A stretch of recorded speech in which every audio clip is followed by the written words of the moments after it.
കുടുംബത്തെക്കുറിച്ചാണ് കഴിഞ്ഞ കുറച്ച് ഖുത്ബകളിലായി നിങ്ങളെ കേൾപ്പിച്ചുകൊണ്ടിരിക്കുന്നത്. വൈക്കം മുഹമ്മദ് ബഷീർ അദ്ദേഹത്തിന്റെ ഓർമ്മയുടെ അറകൾ എന്ന പുസ്തകത്തിൽ ഒരു ചെറിയ സംഭവം ഉദ്ധരിക്കുന്നുണ്ട്. വളരെ ചെറുപ്പത്തിൽ ബഷീർ നാടുവിട്ടു പോയ ആളാണ്. ഒരുപാട് നാടുകൾ കറങ്ങി വർഷങ്ങൾക്ക് ശേഷം ഒരു പാതിരാത്രി ബഷീർ തിരിച്ച് വീട്ടിൽ വരുന്നു. വാതിലിൽ മുട്ടിയതും ഉമ്മ വന്ന് വാതിൽ തുറക്കുന്നുണ്ട്. മോനെ കണ്ട മാത്രം ഉമ്മ ചോദിച്ചു, മോനെ നീ വല്ലതും കഴിച്ചു? ബഷീർ പറഞ്ഞു, ഇല്ല. അപ്പൊ ഉമ്മ പറയുകയാണ്, മോനുള്ള ഭക്ഷണം ഞാൻ ആ മുറിയിൽ വിളമ്പി വെച്ചിട്ടുണ്ട്, എടുത്ത് കഴിക്കൂ. ബഷീർ അത്ഭുതത്തോടു കൂടി ഉമ്മയോട് ചോദിക്കുന്നുണ്ട്, ഉമ്മ, ഞാൻ ഇന്ന് രാത്രി ഇവിടെ വരുമെന്ന് ആരാണ് നിങ്ങളോട് പറഞ്ഞത്? അപ്പോൾ ആ ഉമ്മ പറഞ്ഞ മറുപടി, മോനെ, നീ വീട്ടിൽ നിന്ന് പോയത് മുതൽ എല്ലാ രാത്രിയും ഞാൻ നിനക്കുള്ള ഭക്ഷണം വിളമ്പി വെച്ചിട്ടേ കിടക്കുമായിരുന്നു. നിന്നെ കാണാതെ വരുമ്പോൾ പിറ്റേ ദിവസം നിരാശയോടുകൂടി ഞാൻ തന്നെ അതെടുത്ത് കഴിക്കും. ഇത് പറഞ്ഞിട്ട് ബഷീർ അവിടെ എഴുതി വെക്കുന്നുണ്ട്, ഇതാണ് ഉമ്മ എന്ന്. ബഷീർ തന്നെ പറയുന്ന മറ്റൊരു അനുഭവമുണ്ട്. ബഷീറിനെ ഒരിക്കലും ഒരു ആദരിക്കുന്ന ചടങ്ങിന് ശേഷം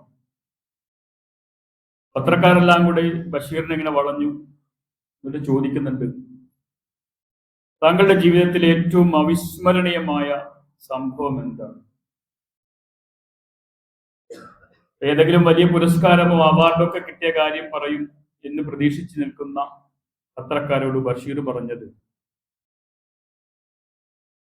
ചെറുപ്പത്തിൽ എൻ്റെ മകൻ അനീസ് ബഷീറിന് ഒരു ദിവസം രാത്രി അനക്കമില്ലാതായി, പനി കൂടിയിട്ട് അനക്കമില്ലാതായി. ഞാനതൊക്കെ തകർന്നുപോയി. ഞാൻ ആ കുഞ്ഞിനെയും കൊണ്ട് ഒരു തുണിയും ചുറ്റിപ്പിടിച്ച് പുറത്തേക്ക് ഓടുകയാണ് ഡോക്ടറെ കാണാൻ വേണ്ടി. ഓടുന്ന വഴിയിൽ ഒരു വേരിൽ തട്ടി ഞാനൊന്ന് മറിഞ്ഞു. ഞാൻ എൻ്റെ നെഞ്ചോട് ചേർത്ത് പിടിച്ച കുഞ്ഞപ്പോൾ ഒന്ന് കരഞ്ഞു. ഇതാണ് എൻ്റെ ജീവിതത്തിലെ ഏറ്റവും വലിയ അവിസ്മരണീയമായ സംഭവം എന്ന് പറയുന്നത്. ബഷീർ പറയുന്നില്ലെങ്കിലും നമ്മൾ പറയും, ഇതാണ് വാപ്പ എന്ന് പറയുന്നത്. നമ്മുടെ എല്ലാവരുടെയും ജീവിതത്തിലെ ഏറ്റവും അവിസ്മരണീയമായ, അത്ഭുതകരമായ, വിസ്മയകരമായ രണ്ടുപേരാണ് മാതാവും പിതാവും എന്ന് പറയുന്നത്.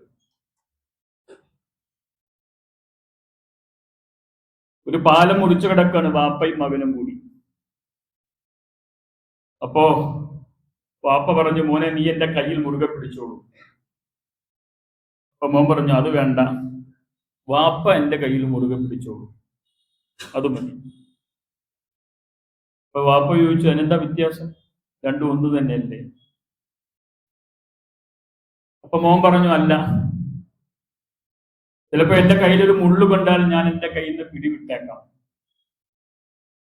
പക്ഷെ എന്ത് സംഭവിച്ചാലും എൻ്റെ വാപ്പ കൈവിടുകയില്ല എന്നൊരു ഉറപ്പ് എനിക്കുണ്ട് എന്ന മകൻ പറയുന്നത്. ഈ മഹാഭാഗ്യങ്ങളെ ചവിട്ടി മരിച്ചുകൊണ്ടിരിക്കുന്ന ഒരു തലമുറ നമുക്കിടയിൽ വളർന്നു വരുന്നുണ്ട് എന്നതാണ് ഏറ്റവും സങ്കടകരമായ കാര്യം എന്ന് പറയുന്നത്. മക്കളും മാതാപിതാക്കളും തമ്മിലുള്ള ബന്ധം വളരെ നേർത്തുകൊണ്ടിരിക്കുന്ന ഒരു കാലമാണ്. കുറച്ചു നാൾ മുമ്പ് സിംഗപ്പൂരിൽ നിന്നൊരു വാർത്ത വന്നിരുന്നു. ലോകത്തെ ഏറ്റവും സുന്ദരമായ വ്യവസ്ഥാപിതമായ സംവിധാനങ്ങളുള്ള ഒരു രാജ്യമാണ് സിംഗപ്പൂർ എന്ന് പറയുന്നത്. അവിടുത്തെ സർക്കാരിനൊരു പ്രശ്നം ഉണ്ടായി. പ്രശ്നം എന്താന്ന് വെച്ചാൽ, വീട്ടിൽ നിന്ന് ഇറക്കി വിടപ്പെടുന്ന മാതാപിതാക്കൾ തെരുവിൽ നിറയാൻ തുടങ്ങി. അപ്പൊ ഗവൺമെന്റ് ഒരു ഓർഡിനൻസ് പുറപ്പെടുവിച്ചു.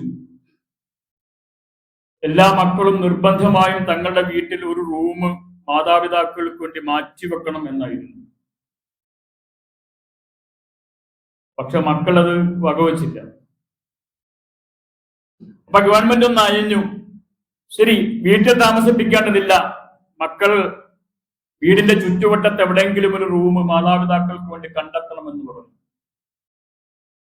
മക്കൾ അതും പാലിച്ചില്ല. അവസാനം സിംഗപ്പൂർ ഗവൺമെന്റ് സ്വന്തം ചെലവിൽ വൃദ്ധസദനങ്ങൾ ഉണ്ടാക്കാൻ തുടങ്ങി. ഉണ്ടാക്കിയപ്പോ കൂട്ടത്തോടെ അവിടെ ഒരുപാട് മാതാപിതാക്കൾ വന്നു. അപ്പൊ ഗവൺമെന്റ് ഒരു വ്യവസ്ഥ വെച്ചു, ആഴ്ചയിൽ ഒരിക്കലെങ്കിലും മക്കളിൽ ഒരാൾ ഈ മാതാപിതാക്കളെ സന്ദർശിക്കണമെന്നായിരുന്നു. നടക്കാതെ വന്നപ്പോ 6 മാസത്തിലൊരിക്കൽ എങ്കിലും മക്കൾ മാതാപിതാക്കളെ സന്ദർശിക്കണമെന്ന് വ്യവസ്ഥ വെച്ചു. അതും നടക്കാതെ വന്നപ്പോൾ ഗവൺമെന്റ് പറഞ്ഞു, ഇനി മുതൽ മാതാപിതാക്കളുടെ സ്വത്തിൽ ഇൻഹെറിറ്റൻസ്, അവരുടെ അനന്തര സ്വത്ത് കിട്ടണമെങ്കിൽ 6 മാസത്തിലൊരിക്കൽ വീട്ടുകാരെങ്കിലും ഒരാൾ അവിടെ ഉണ്ടായിരിക്കണം എന്ന് വ്യവസ്ഥ വെച്ചു. ഇതിനേക്കാൾ അസ്വസ്ഥപ്പെടുത്തുന്ന വാർത്തകളാണ് നമ്മൾ കേട്ടുകൊണ്ടിരിക്കുന്നത് നമ്മുടെ നാട്ടിൽ. ഒരു 1-2 മാസം മുമ്പാണ് മദ്യപിച്ചെത്തിയ മകൻ അമ്മയെ മാനഭംഗം ചെയ്ത് കൊന്നു കളഞ്ഞ വാർത്ത നമ്മൾ പത്രത്തിൽ വായിച്ചു. തിരുവനന്തപുരം ജില്ലയിൽ 2 സർക്കാർ ഉദ്യോഗസ്ഥരായ മക്കളുണ്ടായിരിക്കെ ഒരു ഉമ്മ വിശന്ന് മരിക്കുകയും മരിച്ച ശരീരം പുഴുവരിച്ച ഗന്ധം പുറത്തു വന്നപ്പോൾ മാത്രം അയൽക്കാർ അറിയുകയും ചെയ്തത് തിരുവനന്തപുരത്താണ്. റമദാൻ മാസത്തില് മദ്യപിച്ചെത്തിയ മകൻ ഉമ്മ ചോദിച്ചപ്പോ ചോറ് വേവ് കുറഞ്ഞതിന്റെ പേരിൽ ചവിട്ടിക്കൊന്നത് വാടാനപ്പള്ളിയിലാണ്. ഭയങ്കര പുരോഗതിയാണ് നമുക്കുള്ളത്. ഇന്ത്യയിൽ ഏറ്റവും കൂടുതൽ വൃദ്ധസദനങ്ങളുള്ള സംസ്ഥാനങ്ങളിൽ ഒന്ന് കേരളമാണ്. മാതാപിതാക്കൾ ഒരു പരിധി എത്തുമ്പോൾ മക്കളെ സംബന്ധിച്ചിടത്തോളം ഒരു ലയബിലിറ്റിയായി, എടുക്കാച്ചരക്കായി മാറുകയും അവരുടെ വൃദ്ധസദനങ്ങളിൽ കൊണ്ടെത്തിക്കുകയും ചെയ്യുന്നു. കേരളത്തിൽ സർക്കാരിന്റെ അനുമതിയോടുകൂടി പ്രവർത്തിക്കുന്ന വൃദ്ധസദനങ്ങളുടെ എണ്ണം 745 എണ്ണമാണ്. ഇതില് ബഹുഭൂരിപക്ഷവും അമ്മമാരാണ്. 9726 അമ്മമാരുണ്ടെന്നാണ് കണക്ക്. ഈ വൃദ്ധസദനങ്ങൾ രജിസ്റ്റേർഡ് വൃദ്ധസദനങ്ങളാണ്.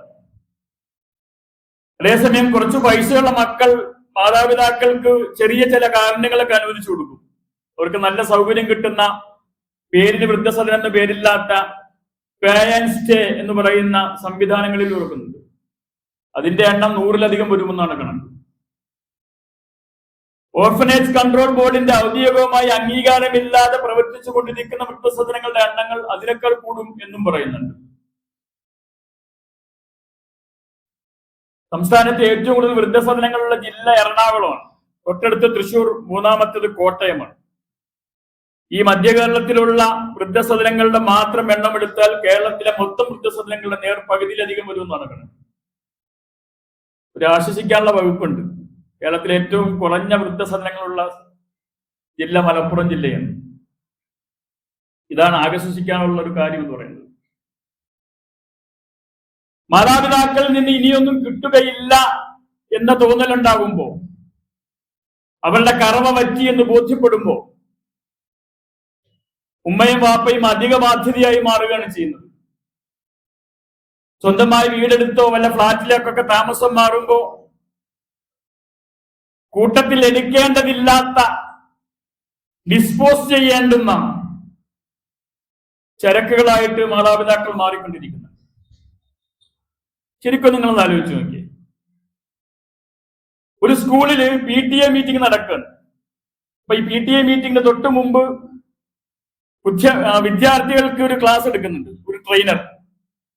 അപ്പൊ കുട്ടികൾക്ക് ക്ലാസ് എടുത്തതിന് ശേഷം രക്ഷിതാക്കൾക്ക് പാരന്റിങ്ങുമായി ബന്ധപ്പെട്ട ഒരു ക്ലാസ് എടുക്കാൻ വേണ്ടി ഈ ട്രെയിനർ ഇങ്ങനെ ക്ലാസ്സിലേക്ക് കയറിയിട്ട് ക്ലാസ് തുടങ്ങുന്നതിന്റെ തുടക്കത്തിൽ ഒരു ചോദ്യം ചോദിച്ചു. രക്ഷിതാക്കളോട് ചോദിച്ച ചോദ്യമാണ്, നിങ്ങളുടെ ജീവിതത്തിൽ നിങ്ങൾക്ക് ഏറ്റവും പ്രിയപ്പെട്ടവർ ആരാണ്? മാതാപിതാക്കൾ പറഞ്ഞ മറുപടി എന്താ? നമുക്ക് എല്ലാവർക്കും നമ്മൾ അതിന്റെ പറയൂ, അത് ഞങ്ങളുടെ മക്കളാണ് ഞങ്ങളുടെ ജീവിതത്തിൽ ഏറ്റവും പ്രിയപ്പെട്ടവർ. ഞങ്ങൾ ജീവിക്കുന്നത് തന്നെ അവർക്ക് വേണ്ടിയിട്ടാണ്. ഒരു നിമിഷം മിണ്ടാതിരുന്നിട്ട് ആ ട്രെയിനർ പറഞ്ഞു, ഞാൻ ഇതേ ചോദ്യം നിങ്ങളുടെ മക്കളോടും ചോദിച്ചിരുന്നു, മക്കളെ നിങ്ങളുടെ ജീവിതത്തിൽ ഏറ്റവും പ്രിയപ്പെട്ടവർ ആരാണെന്ന്. അവര് പറഞ്ഞു, ഞങ്ങളുടെ ജീവിതത്തിൽ ഏറ്റവും പ്രിയപ്പെട്ടവർ ഞങ്ങളുടെ മാതാപിതാക്കളാണെന്ന്. ഒരു കാലത്ത് നിങ്ങളുടെ ജീവിതത്തിൽ ഏറ്റവും പ്രിയപ്പെട്ടവരായിരുന്ന മാതാപിതാക്കൾ എങ്ങനെയാണ് നിങ്ങളുടെ ലിസ്റ്റിൽ നിന്ന് പുറത്തു പോവുകയും അവർ പ്രിയപ്പെട്ടവരുടെ കൂട്ടത്തിൽ പെടാതിരിക്കുകയും ചെയ്തത് എന്താണ് എന്ന് ചോദിച്ചുകൊണ്ടാണ് ആ ട്രെയിനർ ക്ലാസ് തുടങ്ങുന്നത്. സത്യം, ഞാനൊരു കാർട്ടൂൺ കണ്ടത് ഓർമ്മയുണ്ട്. ചെറുപ്പത്തിലൊക്കെ മക്കള് തല്ലി പിടിക്കും, എന്റെ ഉമ്മയാണ് എന്റെ വാപ്പയാണ്, എന്റെ ഉമ്മയാണ് എന്റെ വാപ്പയാണെന്ന് പറഞ്ഞിട്ട് കുട്ടികൾ. മുതിർന്നു കഴിയുമ്പോഴാണ് ഉമ്മ എല്ലാ മാത്രമല്ല നിങ്ങളുടെയുമാണ്, അത് നീ കൊണ്ടുപോയിക്കോ, കുറച്ചുനാൾ നിന്റെ അടുത്ത് നിൽക്കട്ടെ എന്ന് പറഞ്ഞിട്ട് തള്ളിപ്പറയാൻ തുടങ്ങുന്നത്. ഞാൻ പറഞ്ഞു, കേരളത്തിലെ വൃദ്ധസദനങ്ങളിൽ ഏറ്റവും കുറഞ്ഞ ആളുകളുള്ളത് മുസ്ലിം സമൂഹത്തിൽ നിന്നാണ്. എന്നിട്ട് ഞാൻ ഇവിടെ എന്തുണ്ടോ എന്ന് പറയേണ്ടി വരുന്നത് ചോദിച്ചാല്, ഉമ്മത്ത് മുസ്ലിമയിൽ നിന്ന് അങ്ങനൊന്നും ഉണ്ടാവാൻ പാടില്ല എന്ന് പഠിപ്പിക്കപ്പെട്ടവരാണ് നമ്മൾ. മാതാപിതാക്കളുമായി ബന്ധപ്പെട്ട കാര്യങ്ങളിൽ ഇത്ര ഗൗരവത്തിൽ സംസാരിച്ച മറ്റൊരു മതവും ദർശനവും നമുക്ക് കാണാൻ കഴിയില്ല. ഞാൻ ഒട്ടും നീട്ടിപ്പരത്തൂല. വിശുദ്ധ ഖുർആനിൽ മാതാപിതാക്കളുമായി ബന്ധപ്പെട്ട് വന്ന ചില പദങ്ങൾ, അതിന്റെ അർത്ഥം മാത്രമാണ് ഞാൻ ഇന്നത്തെ ഖുതുബയിൽ നിങ്ങളോട് പറയാൻ പോകുന്നത്. അത് മാത്രം മതി എങ്ങനെയാണ് മാതാപിതാക്കളും നമ്മളും തമ്മിൽ ഉണ്ടാകേണ്ട ബന്ധമെന്ന് മനസ്സിലാക്കാൻ വേണ്ടി. വിശുദ്ധ ഖുർആന്റെ ഒന്നാമത്തെ പ്രയോഗം, വഅബ്ദുല്ലാഹ വലാ തുശ്രികൂ ബിഹി ശൈഅൻ വബിൽ വാലിദൈനി ഇഹ്സാന. നിങ്ങൾ അല്ലാഹുവിന് മാത്രം ഇബാദത്ത് ചെയ്യണം. വലാ തുശ്രികൂ ബിഹി ശൈഅൻ, അവനോട് ഒരാളെയും പങ്കു ചേർക്കരുത്. നിങ്ങൾ അല്ലാഹുവിനെ എപ്രകാരം ഇബാദത്ത് ചെയ്യുന്നുവോ, എപ്രകാരം നിങ്ങൾ ശിർക്കിൽ നിന്ന് ഒഴിഞ്ഞു നിൽക്കുന്നുവോ, അതോടൊപ്പം തന്നെ വബിൽ വാലിദൈനി ഇഹ്സാനൻ, മാതാപിതാക്കളോട് നിങ്ങൾ ഇഹ്സാൻ പുലർത്തണം. പടച്ച തമ്പുരാനെ ഇബാദത്ത് ചെയ്യണമെന്ന് പറഞ്ഞ അതേ സ്വരത്തിലും അതേ ശൈലിയിലും അതേ ഭാഷയിലുമാണ് അള്ളാഹുവിനോട് ചേർത്തുകൊണ്ടാണ് മാതാപിതാക്കളോടുള്ള ബന്ധം ഇഹ്സാനോടുകൂടിയാവണമെന്ന് വിശുദ്ധ ഖുർആൻ പഠിപ്പിക്കുന്നത് എന്ന് കാണാൻ കഴിയും. ഇഹ്സാൻ എന്ന് പറയുന്ന പദത്തിന് തുല്യമായ ഒരു മലയാളം എനിക്കറിയില്ല. ഇഹ്സാൻ റസൂൽ വിശദീകരിക്കുന്നുണ്ട്, തഅബ്ദുല്ലാഹ കഅന്നക തറാഹു ഫഇല്ലൻ തകുൻ തറാഹു ഫഇന്നഹു യറാക. ഒരാൾ അല്ലാഹ് ഇങ്ങനെ നോക്കി നിൽക്കുന്നു എന്ന ബോധ്യത്തിൽ കർമ്മം ചെയ്യുക എന്നാണ്. ഒരു ജന്മി, അയാളുടെ കീഴിൽ കുറെ തൊഴിലാളികൾ. ഈ ജന്മിയും തൊഴിലാളിയും തമ്മിൽ ഭയങ്കര ബന്ധമാണ്. അയാൾ മാന്യമായ കൂലി കൊടുക്കും, അവരുടെ അവകാശങ്ങളൊക്കെ കൊടുക്കും. ജന്മിയായി ഈ തൊഴിലാളികൾക്ക് ഇഷ്ടമാണ്. അയാൾ പാടാത്തി എന്നില്ലെങ്കിലും അവര് നന്നായി പണിയെടുക്കും. കാരണം അയാൾ എത്ര രീതിയിൽ അവർ പരിഗണിക്കുന്നു. ഒരു ദിവസം പാടത്തിങ്ങനെ ഈ തൊഴിലാളികൾ ഇങ്ങനെ പണി ചെയ്തുകൊണ്ടിരിക്കെ ഈ മുതലാളി വെറുതെ ഒന്ന് പാടത്തേക്ക് ചെന്ന് ഇറങ്ങി നിന്നു. ഈ തൊഴിലാളികൾ പണിയും ചെന്നും കണ്ടിട്ട് ആ പാടവരമ്പത്ത് ഇങ്ങനെ നിൽക്കുമ്പോ സാധാരണഗതിയിൽ ഇല്ലാത്ത ഒരു കൈവേഗത ഈ തൊഴിലാളികൾക്കുണ്ടാവും, ഒരു സംശയം ഉണ്ടാവില്ല. എന്നവർ പണിയെടുക്കുന്നവരാണ്. പക്ഷെ ഇന്ന് മുതലാളി എന്നെ കണ്ടുകൊണ്ടിരിക്കുന്നു എന്ന തോന്നലിൽ അവരുടെ പ്രവർത്തനങ്ങൾക്കുണ്ടാകുന്ന ഒരു ഔത്സുക്യമുണ്ട്. ഇതാണ് ഇഹ്സാൻ എന്ന് പറയുന്നത്. അല്ലാഹു പറയാണ്, നിങ്ങൾ മാതാപിതാക്കളോടുള്ള ഏതൊരു പെരുമാറ്റം നടത്തുമ്പോൾ ഞാനത് കാണുന്നുണ്ട് എന്ന ബോധ്യത്തിൽ വേണം നിങ്ങൾ ചെയ്യാൻ. ഞാൻ നിങ്ങളുടെ മുമ്പിൽ നിൽക്കുമ്പോഴാണ് നിങ്ങൾ നിങ്ങളുടെ മാതാപിതാക്കളോടുള്ള പെരുമാറ്റത്തെ രൂപപ്പെടുത്തുന്നത് എന്ന ബോധ്യം നിങ്ങൾക്കുണ്ടാവണം. എന്നിട്ട് പറയുന്നു, ഇഹ്സാൻ പുലർത്തണമെന്നാണ് ഖുർആന്റെ പ്രയോഗം. എന്തിൽ? ആഹാരം കൊടുക്കുന്ന വിഷയത്തിലാണോ? അതോ അവർക്ക് പറ്റുന്ന താമസ സൗകര്യങ്ങൾ ഒരുക്കുന്ന വിഷയത്തിലാണോ? എന്തിനാണ് ഞാൻ ഇഹ്സാൻ പുലർത്തേണ്ടത്? ഖുർആൻ അവിടെ മറുപടി പറഞ്ഞിട്ടില്ല. ഖുർആൻ പറഞ്ഞത് വബിൽ വാലിദൈനി ഇഹ്സാനൻ, നിങ്ങൾ മാതാപിതാക്കളോട് എന്തു ചെയ്താലും അത് പെർഫെക്റ്റ് ആയിരിക്കണം, അത് ഇഹ്സാനോട് കൂടിയായിരിക്കണം എന്നാണ് റബ്ബ് പറയുന്നത്. വിശുദ്ധ ഖുർആന്റെ മൂന്നാമത്തെ പ്രയോഗം നമ്മൾ ഖാളി എന്ന് കേട്ടിട്ടുണ്ടാവും. ഖാളി എന്ന് പറഞ്ഞാൽ ജഡ്ജി എന്നാണ് അർത്ഥം. ഖള എന്ന് പറഞ്ഞാൽ വിധി കൽപ്പിച്ചു എന്നാണ്. വിശുദ്ധ ഖുർആൻ ഒരേ ഒരു സ്ഥലത്ത് മാത്രമേ അള്ളാഹ് ഇത് പറഞ്ഞിട്ടുള്ളൂ. അള്ളാഹ് പറയാണ്, ഞാൻ മനുഷ്യന്റെ വിഷയത്തിൽ ഒരു വിധി പുറപ്പെടുവിക്കാൻ പോവുകയാണ്. വഖളാ റബ്ബുക, നിന്റെ റബ്ബ് വിധി പ്രഖ്യാപിക്കാൻ പോകുന്നു. എന്താ വിധി പ്രഖ്യാപിക്കാൻ പോകുന്നത്? മനുഷ്യന്റെ വിഷയത്തിൽ അല്ലാ തഅബുദു ഇല്ലാ ഇയ്യാഹു വബിൽ വാലിദൈനി ഇഹ്സാനൻ, രണ്ട് കാര്യങ്ങൾ. ഒന്ന്, നിങ്ങൾ എനിക്ക് മാത്രമേ ഇബാദത്ത് ചെയ്യാൻ പാടുള്ളൂ. അതിനോടൊപ്പം വബിൽ വാലിദൈനി ഇഹ്സാനൻ, നിങ്ങൾ നിങ്ങളുടെ മാതാപിതാക്കളോട് ഇഹ്സാൻ വെച്ച് പുലർത്തണം എന്നതാണ് എന്റെ ഖളാ എന്ന് പറയുന്നത്. വിശുദ്ധ ഖുർആന്റെ നാലാമത്തെ പ്രയോഗം വസിയ്യത്ത് എന്ന് പറഞ്ഞാൽ നമുക്കറിയാം. ഒരു ചങ്ങായി മരിക്കാൻ കിടക്കുകയാണ്, ഇനി ഒന്നും ചെയ്യാൻ കഴിയില്ല എന്ന് ബോധ്യപ്പെടുമ്പോ അയാളുടെ ജീവിതത്തിലെ അന്ത്യാഭിലാഷത്തെ സംബന്ധിച്ചാണ് നമ്മൾ വസിയ്യത്ത് എന്ന് പറയാറുള്ളത്. ഖുർആനും അങ്ങനെ പ്രയോഗിച്ചിട്ടുണ്ട്. കുത്തിബ അലൈക്കും ഇദാ ഹളറ അഹദുകുമുൽ മൗതു ഇൻ തറക ഖൈറനിൽ വസിയ്യ, ഒരാൾക്ക് മരണമാസന്നമായാൽ അയാൾ വസിയ്യത്ത് ചെയ്യണം എന്ന് പറയുന്നു.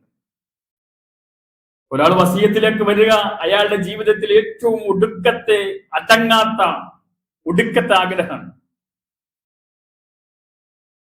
നിങ്ങൾ വിചാരിക്കുന്നുണ്ടോ? മാതാപിതാക്കളെ കുറിച്ച് പറയുന്നിടത്ത് അള്ളാഹ് പറയുന്നത് ഇത് അള്ളാഹുവിന്റെ വസിയ്യത്താണെന്നാണ്. മാതല്ല അള്ളാഹുവിന്റെ അന്ത്യാഭിലാഷം എന്ന് പറയാൻ പറ്റൂലല്ലോ. അള്ളാഹ് പറയാൻ ഇൻസാന, മനുഷ്യനോടുള്ള എന്റെ വസിയ്യത്ത് എന്താണെന്നറിയുമോ?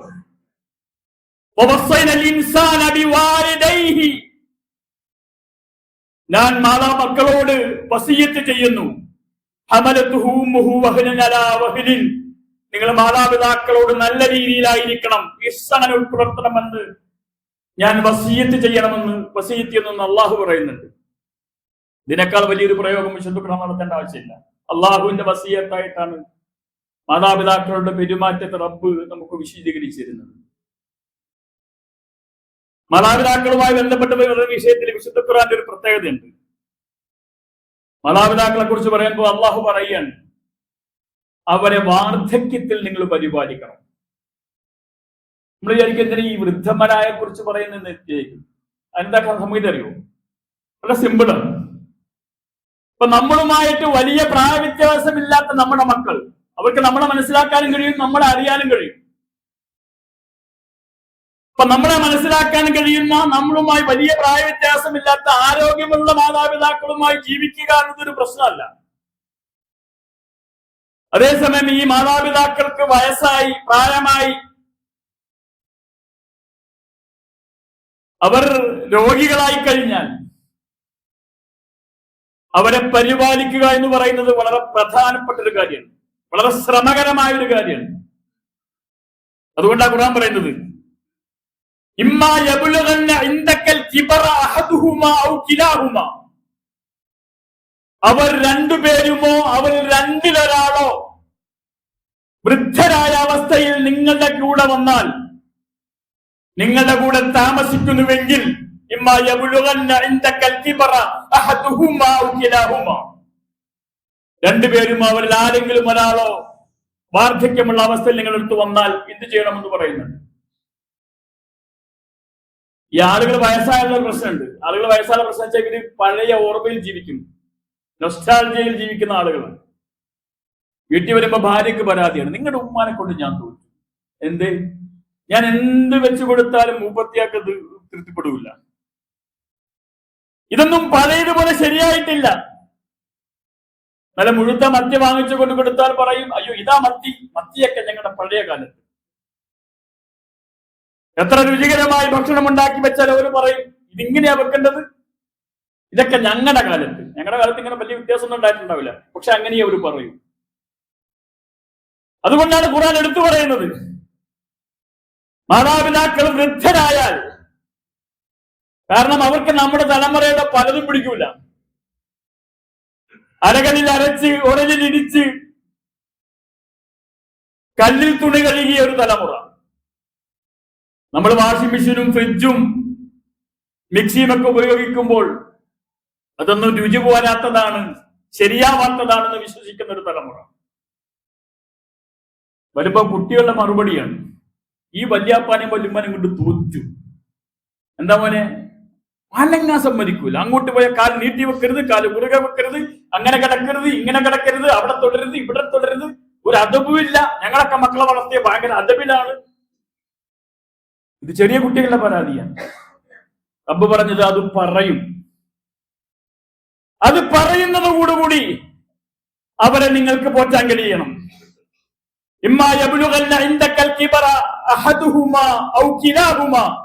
ഖുർആൻ പറയാണ്, നിങ്ങൾ എങ്ങനെ പെരുമാറണം? നിങ്ങൾ അവരോട് ഉഫ് എന്ന് പറയരുതെന്നാണ്. യഥാർത്ഥത്തിൽ ആ വിവർത്തനം തെറ്റാണ്. കാരണം അറബി ഭാഷയിൽ ഉഫ് എന്ന് പറയുന്ന ഒരു പദമില്ല, അതൊരു വാക്കല്ല.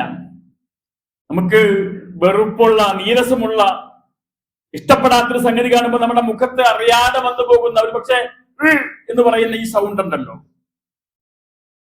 ഇതാണ് ഉഫ് എന്ന് പറയുന്നത്. വാക്കുപോലുമില്ലാത്ത നീരസത്തിന്റെ ഒരു ശബ്ദം. നിങ്ങൾ അവരോട് ഉഫ് എന്ന് പറയരുത് എന്ന് വിശുദ്ധ ഖുർആൻ സൂചിപ്പിക്കുന്നുണ്ട്. എന്നിട്ട് പറയാം, അവരെ നിങ്ങൾ ആട്ടിയകറ്റരുതേ എന്നും നമ്മളെ പഠിപ്പിക്കും. മൃദുവായി ഹൃദ്യതയോടുകൂടി അവരോട് സംസാരിക്കുന്നു ഖുർആന്റെ പ്രയോഗം. നമ്മൾ വിശുദ്ധ ഖുർആനിൽ മാതാപിതാക്കളുമായി ബന്ധപ്പെട്ട് നിങ്ങളിങ്ങനെ നിയമങ്ങൾ വായിക്കുമ്പോൾ സാധാരണ അറബി ഭാഷയുടെ ഒരു നിയമത്തിൽ നിന്നുകൊണ്ടല്ല അല്ലാഹു സംസാരിക്കുന്നത്, ഒരു പ്രത്യേക ശൈലിയിലാണ്. മാതാപിതാക്കളോട് എങ്ങനെ പെരുമാറണം എന്ന് പറയുന്നിടത്ത് ഖുർആന്റെ വാക്കാണ്,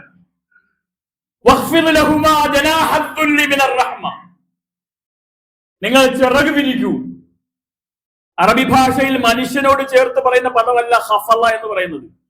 ഖഫലത്തിൻ ദജാജതുലി ഫറഹിഹ, തള്ളക്കോഴി കുഞ്ഞുങ്ങൾക്ക് ചിറക് വിരിച്ചു. ഇതിനാണ് അറബി ഭാഷയിൽ ഖഫലൽ ജനാഹ് എന്ന് പറയുക.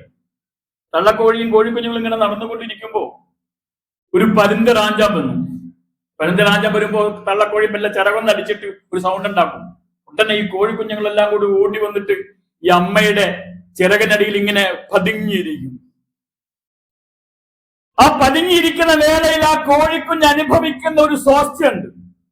അത് പറയുന്നുണ്ട്, ഇനി ഒരു പരുന്തും എന്നെ റാഞ്ചൂല്ല.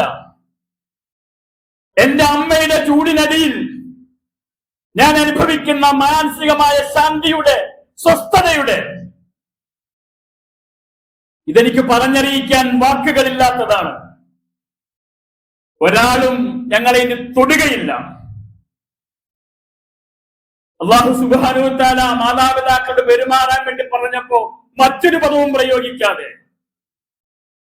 തള്ളക്കോഴിയുടെ ചിറകിനടിയിൽ കുഞ്ഞനുഭവിക്കുന്ന ശാന്തി ഉണ്ടല്ലോ, ആ സുരക്ഷ ഉണ്ടല്ലോ, അത് നിങ്ങളുടെ മാതാപിതാക്കൾക്ക് ലഭിക്കണം.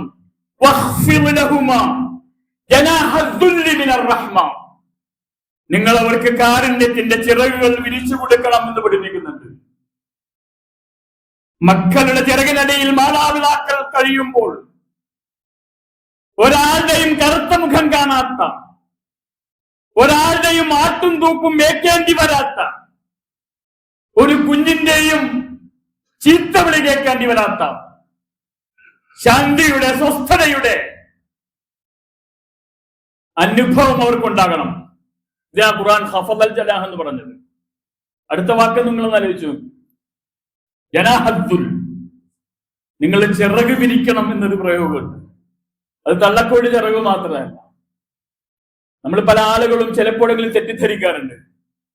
മക്കൾക്ക് കുറച്ച് സമ്പത്തൊക്കെ ആയാലും ഞാൻ UK-യിലാണ്, ഞാൻ അല്ലെങ്കിൽ മറ്റു സ്ഥലത്താണ്. പലപ്പോഴും അനുഭവങ്ങൾ ഒരുപാടുണ്ട്. നമ്മൾ പൈസ അയച്ചു കൊടുക്കും, ഇവിടെ വീട്ടിൽ AC വെച്ചിട്ടുണ്ട്, നോക്കാൻ ആളെ ഏൽപ്പിച്ചിട്ടുണ്ട്. ഇവിടെയാണ് ഖുർആൻ പറയുന്നത്, അല്ല, ചെക്കുകള് ചിറകുകളാവുകയില്ല, ചെക്കുകൾ ചിറകുകളാവുകയില്ല. മാതാപിതാക്കൾക്ക് അനുഭവിക്കേണ്ടത് നിങ്ങളുടെ സാന്നിധ്യമാണ്, നിങ്ങളുടെ സാമീപ്യമാണെന്ന് വിശുദ്ധ ഖുർആൻ പറയുന്നുണ്ട്. അതുകൊണ്ടാണ് സാധാരണഗതിയിൽ അറബി ഭാഷ, ഞാൻ നേരത്തെ പറഞ്ഞു, അറബി ഭാഷാ നിയമങ്ങൾ പോലും അതിജയിക്കുന്നുണ്ട് ഖുർആൻ മാതാപിതാക്കളെ കുറിച്ച് പറയുമ്പോൾ. അഹ്സന എന്ന് പറയുന്ന പദം വന്നാൽ അതിന് ശേഷം ഒരു പ്രത്യയം വരണം. അഹ്സിൻ ഇല ജാരിക്കെന്നാണ്. നീ നിന്റെ അയൽക്കാരനോട് നല്ല നിലയിൽ പെരുമാറണം. അഹ്സിൻ ഇല ജാരി. ഇപ്പൊ ഇല എന്ന് പറയുന്ന ഒരു ഹർഫ് അവിടെ വരും, ഒരു പ്രത്യയം അവിടെ വരും. അപ്പോ ഈ ജാറിനും ഇഹ്സാനും ഇടയിൽ ഒരു ചെറിയ വിടവുണ്ടല്ലോ. ഖുർആൻ നോക്ക്, മാതാപിതാക്കളെ കുറിച്ച് പറയുമ്പോ ഈ വിടവുണ്ടാവില്ല. വബിൽ വാലിദൈനി ഇഹ്സാനൻ. മക്കൾക്കും മാതാപിതാക്കൾക്കും ഇടയിൽ ഇടയാളം ഉണ്ടാവണ്ട. വേലക്കാരല്ല അവരെ പരിചരിക്കേണ്ടത്. നിങ്ങളുടെ പരിചരണം, എന്റെയും നിങ്ങളുടെയും പരിചരണം, അതാണ് നമ്മുടെ മാതാപിതാക്കൾക്ക് ആവശ്യമെന്നാണ് വിശുദ്ധ ഖുർആന്റെ പ്രയോഗം. നിങ്ങൾ മികച്ച സൗകര്യങ്ങൾ ഒരിക്കലല്ല. നിങ്ങൾ ഒന്നാലോചിച്ച് നോക്ക്, എത്രയോ മാതാപിതാക്കൾ കുട്ടനാട്ടില് ഒരു സ്കൂളില് ഒരു പ്രാവശ്യം ഇലക്ഷൻ സമയത്ത് എന്റെ വൈഫ് വോട്ടുമായി ബന്ധപ്പെട്ട് വോട്ടിലെ വൃദ്ധജനങ്ങളെ നേരത്തെ വോട്ട് ചെയ്യിക്കുന്ന ഒരു രീതി ഉണ്ടല്ലോ. ഈ നെടുമുടി ഭാഗത്ത് എന്റെ വൈഫിനൊരു ഡ്യൂട്ടി ഉണ്ടായി. ഇവള് രാവിലെ ഒരു വീട്ടിൽ ചെന്ന് കയറിയാണ്. ഭയങ്കര കൊട്ടാരം പോലത്തെ ഒരു വീട്, ഒരു അമ്മ മാത്രമേ ഉള്ളൂ. കുറച്ച് കഴിഞ്ഞപ്പോ ഈ അമ്മ ഇവള് പേരൊക്കെ എഴുതി കഴിഞ്ഞിട്ട് പുറത്ത് വോട്ട് ചെയ്യിച്ചിട്ട് പുറത്തു പോകാൻ നോക്കിയിട്ട് വിടത്തില്ല. ഒരു കാരണവശാലും വിടില്ല. ഇതെന്റെ മോളാണ്, ഇവളെ വിടൂല എന്ന് പറഞ്ഞു.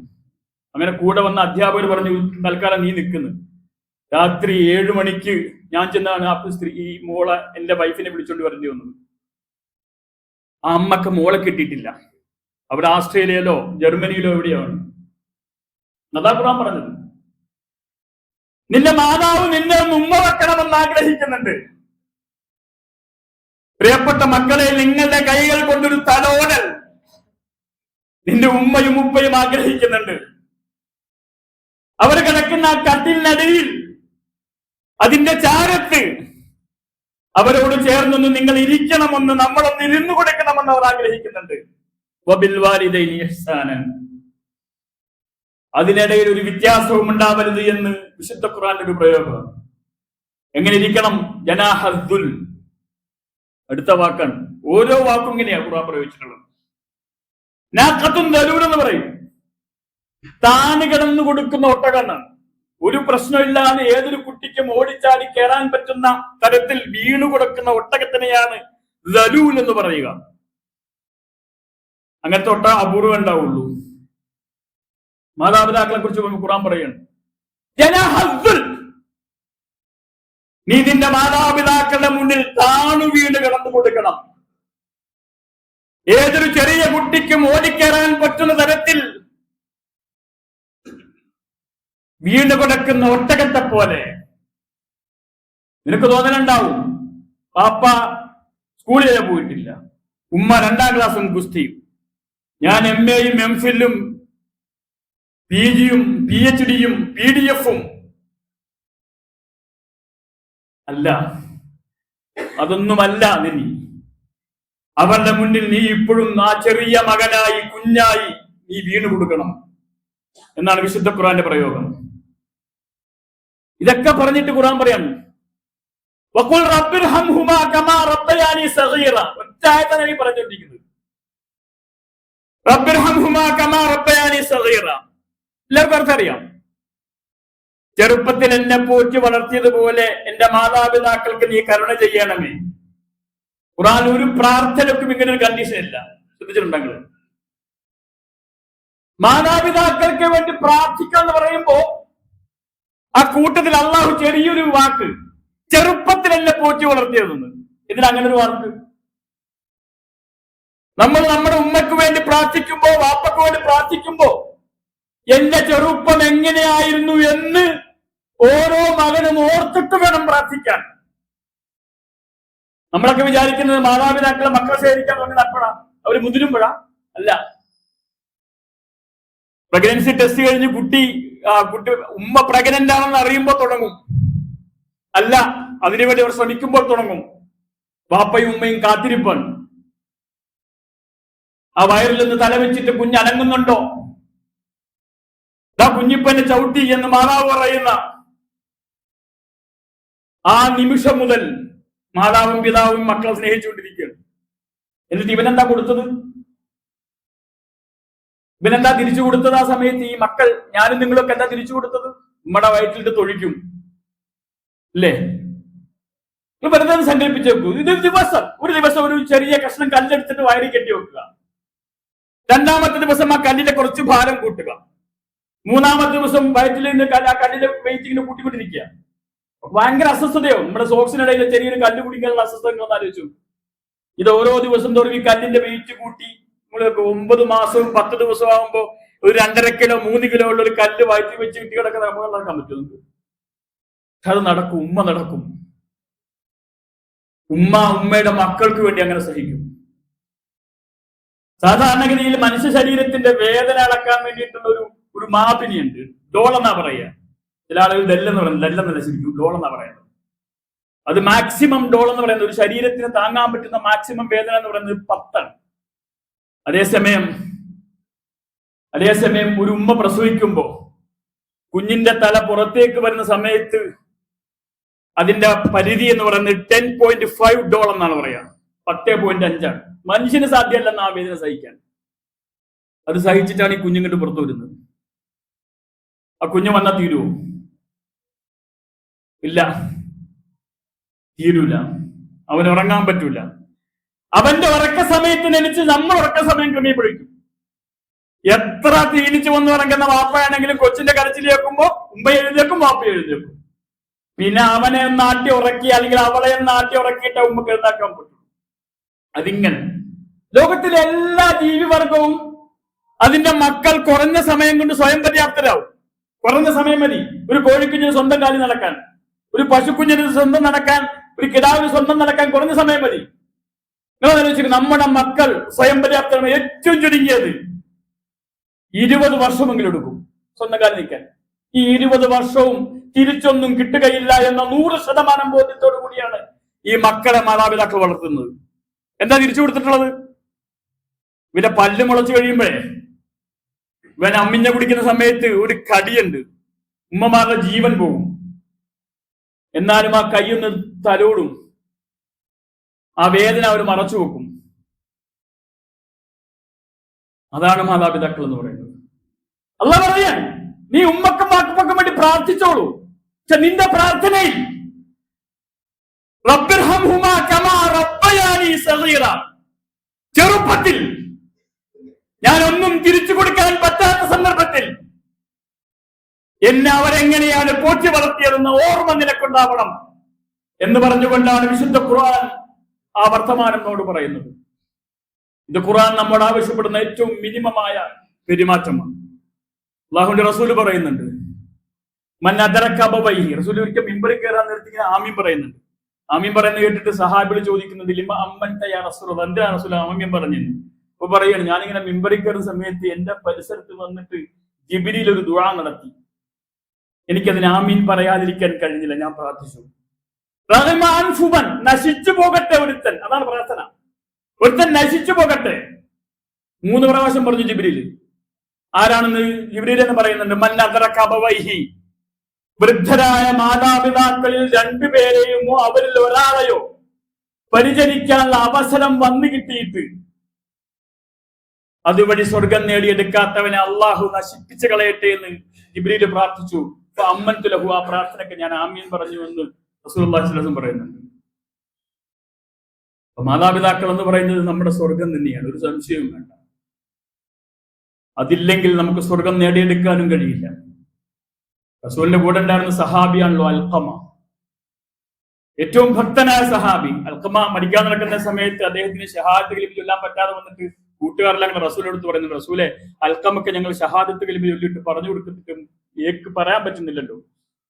റസൂലുള്ള വരുന്നു, അന്വേഷിക്കുന്നുണ്ട്. അപ്പോഴാ പറയുന്നത്, മാതാവുമായിട്ട് എന്തോ ഒരു പ്രശ്നമുണ്ട്, ഉമ്മ പൊരുത്തപ്പെടൂല എന്നെന്തോ പറഞ്ഞിട്ടുണ്ട്. അങ്ങനെ ഉമ്മ എടുത്ത് റസൂൽ നേരിട്ട് ചെന്നിട്ട് പറയുന്നുണ്ട്, ഉമ്മ ആ മകന് മരിക്കാൻ കിടക്കുകയാണെന്ന് പുറത്തു കൊടുക്ക്. പറഞ്ഞില്ല, അവൻ പറഞ്ഞ വാക്ക് എന്നെ അത്രയും വേദനിപ്പിച്ചിട്ടുണ്ട്. അപ്പൊ റസൂൽ ഒരു തന്ത്രം കാണിക്കുന്നുണ്ട്. ആ ഉമ്മയുടെ മുമ്പിൽ വെച്ചിട്ട് റസൂൽ സഹാബികൾ പറയുന്നുണ്ട്, എന്നാ വേഗം തീയൊരുക്ക്, നമുക്ക് അൽക്കമയെ ജീവനോട് കത്തിച്ചു കളയാം. ഇത് കേൾക്കുമ്പോ ഉമ്മ പറയും, വേണ്ട വേണ്ട വേണ്ട വേണ്ട, ഞാൻ എന്റെ മകനെല്ലാം കൊടുത്തു കൊടുക്കാം. അത് സഹാബി ആയതുകൊണ്ടും റസൂൽ ഉള്ളത് കൊണ്ടുമാണ്.